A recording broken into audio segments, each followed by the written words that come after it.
Hi everyone, this is Jayashree, Assistant Professor, Department of IoT.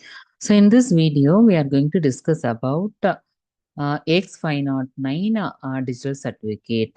So this is about providing authenticity, then proving identity for the intended user. So here, this X509 certificate is issued by some central CAs certifying authorities to provide access for any applications. Okay, right. So this depends on this supports a public key infrastructure, right? So before entering into topic, so how do you know the website you are logging into is genuine or not a fake? For example, if you are using a website for money transactions, means how you could rely that website for online transaction or otherwise that mobile app, anything for online transfer or to send a mail, any communications, how you are relying, okay. So either will you trust the website directly or verify the HTTPS, whether this website is secure or not, or use a certificate manager, okay, right. So all the communications happened through this digital certificates only. So these X509 digital certificates has many applications. So this provide the gateway to send messages or to prove your identity, that is the genuinity, then confidentiality, then the person is authenticated. The user is authenticated through these digital certificates.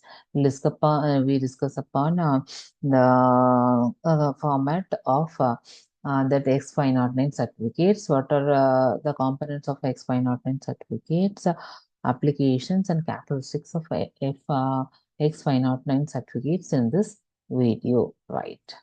So, what is our objective? Subjective is explain the need for secure public distribution. Okay, right. Then X509 certificate structure and components. Then understand the role of certifying authorities, that is CE. Demonstrate the validation and verification of digital certificates. Then explore real world use of certificates in web security. That is applications we are going to discuss. Right. What is X509? Okay. To begin with, what is X509? Right. X509 is a digital certificate is a certificate-based authentication security framework that can be used for providing secure transaction processing and private informations, for sharing private informations or for secure transactions. This X509 digital certificate, it certifies the it guarantees, otherwise it guarantees the transaction, it guarantees the transaction and the sharing of private informations. Okay, right. This is an authentication security framework, right? So it is approved by ITU standard, that is International Telecommunication Union X509 standard. Okay, this X509 certificate is approved by ITU, right? So it is basically presented like an identity at the resource that requires authentications. Okay, right? So it gets attached like an identity card. It works like an identity card. It gets attached with the message what we send and it delivered to the receiver. Okay, that they in the receiver end also that is verified. That is authenticity is verified, right? So here empathy part is, what is empathy part? The user, the customers, the users are okay. So we'll take a person, a web user connecting to an online banking site. Okay. So a person is using online banking site.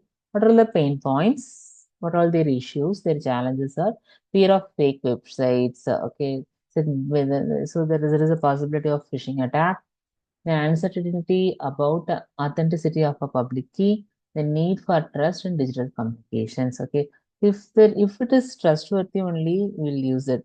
So in nowadays we use GPay for small money transfer and also to lakhs and lakhs of money transfer. because it is a trustworthy for the past 5 years, 6 years. We are using it. There is no incident of attack happening cybercrimes related in a GPay. So we rely on GPay for small money transaction to big money transactions, huge money transactions. So it needs trust in digital communications. Okay, right. Then emotional viewers want safety, reliability, and proof that communication is secure. Okay, right. So this is the empathy part. Then what is the define? So what is our problem statement here? How can users and systems verify that a public key truly belongs to a claimed entity? Okay, for example, if the information is coming from a particular sentence means how we have to rely on that, how we have to trust them. So that is the problem define part. Then what is the ideate? What are the possible solutions? Manual key exchange, that is not at all possible. Web of trust. The third one is certificate authority. That is CA system with X509 certificates for trust hierarchy. So X509 certificate is much essential. And look into the applications. So I am just look into the applications. Many protocols depend on X509 and it has many applications. Some of them are given below. So what are some of the applications? Document signing and digital signatures, and web server security for example, TLS and SSL certificates, email certificates, code signing, secure shell protocol, SSH keys, then digital identity. To prove the digital identity, this X509 certificate is much essential. These are the some of various applications of X509. We discuss, then we look on the structure. Okay. So look on to the components of X509, right? So it consists of this X509, look into it consists of hashes of many components we'll discuss upon. So it has, it consists of version number, which version it is, version 1, 2, 3, which version it is, then serial number is an unique number for a particular certificate, right? Signature algorithm ID, okay. So if this is signature algorithm is hashing algorithm ID, it carries these traces of these things: version number, serial number, signature, algorithm, issuer number. Okay, who's the user? The subject. We call it as a subject. User name, issuer name, valid. There is issuer name, certifying authority. The details of the certifying authority, validity period. Okay, how many minutes? How many seconds? If an OTP is issued means it exists only for a particular seconds. For example, 1 minute, 30 seconds, 20 seconds, like that. So there is a validity period. Then subject name, the username, subject public key. Okay. Then issuer unique identifier, subject unique identifier, extensions, and finally, okay, these informations are were hashed. Okay, converted into hashes. It is digested using this hash algorithm. Then it enters into signature algorithm.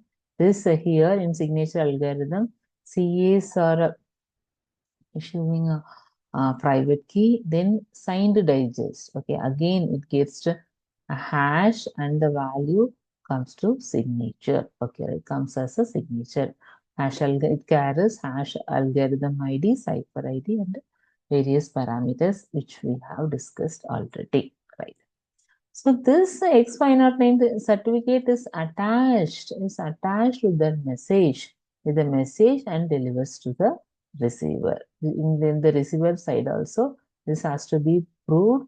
That way, the information, that transaction is very secure. Look into the characteristics of X509 certificate, standardized format based on public key. It works on public key cryptography issued by CAs, includes identity informations defined. There is a validity period, supports revocation mechanism. If there is any fault, anything, any differences, find out, and then the validity period gets scanned. Revocation is also possible. Supports trust hierarchies digitally. signed. So these are all the applications we have discussed already. I come with another new topic in the next class. Thank you. Thanks for watching.